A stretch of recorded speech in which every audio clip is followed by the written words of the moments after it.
Dans une meute de chimpanzés ou de loups, l'âme du chef, du mâle alpha, est mise à nu.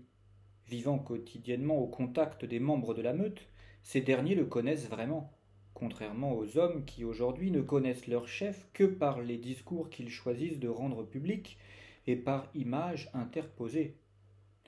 En fait, tu votes pour un hologramme. Tu ne côtoieras jamais ton représentant et bien souvent tu ne le verras jamais de tes propres yeux. À bien y réfléchir, ne pas connaître celui qui est censé te représenter est une chose choquante. En effet, comment est-il possible que dans un monde où la médecine peut fournir des diagnostics fiables sur l'état mental des personnes, des individus peuvent prétendre à l'élection de guide du pays, c'est-à-dire au poste le plus important de la société, sans passer par la case médecin?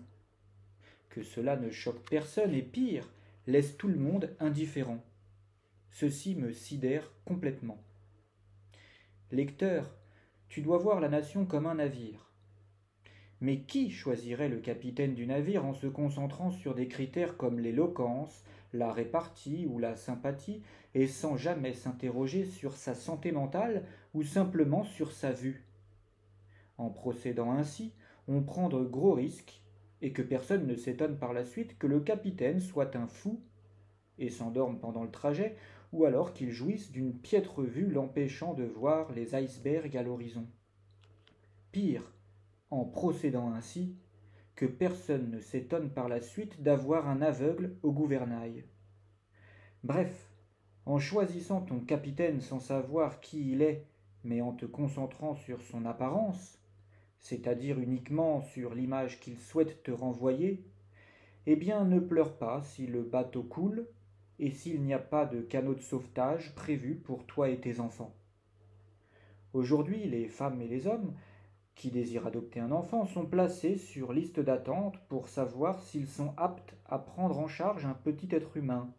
Mais en ce qui concerne ceux qui désirent devenir père ou mère de la nation tout entière, et donc être responsables de tous les petits êtres humains du pays, on se fiche d'en savoir plus sur leur santé mentale.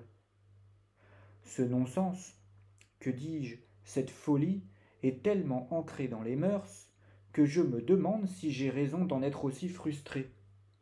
Réflexion faite, je me demande ce qui me choque le plus entre le fait que le peuple puisse élire à la tête de son pays des individus à la santé mentale méconnue et le fait que je n'entende personne faire écho de ce que je dis là.